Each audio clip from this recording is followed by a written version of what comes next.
You can see the tens of thousands who've gathered in St. Peter's Square. The smoke coming from that chimney, unmistakable, not the white smoke that we had been waiting for. And obviously we know that inside the Sistine Chapel right now, the 133 cardinals, the electors who chose the new pope, and one of them in that room will now serve as the next pope of the Catholic Church. We know inside the room what happens, and this is where it gets a little tricky. The Secretary of State, Pope Francis' Secretary of State, would be the person who would ask the cardinal, do you accept?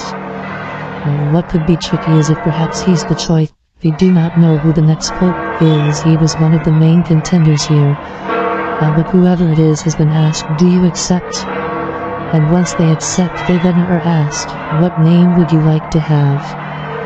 How will we refer to you? Moments from now, when we introduce you to the world, right here in St. Peter's Square, the balcony, of course, right behind us. The velvet drapes have been hanging now for a couple of days. You can see the applause down there in the square as the bells continue to ring. Lindsay, an extraordinary atmosphere here at the Vatican.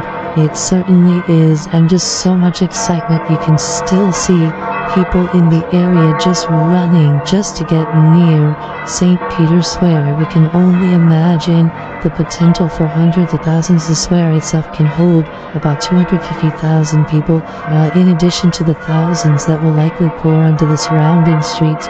This seems pretty in line with the last two conclaves. When you look at 2013, the white smoke appeared at 7:06 p.m.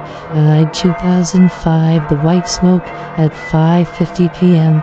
We're talking about the fifth ballad when it was Pope Francis, the fourth ballad when it was Pope Benedict, and here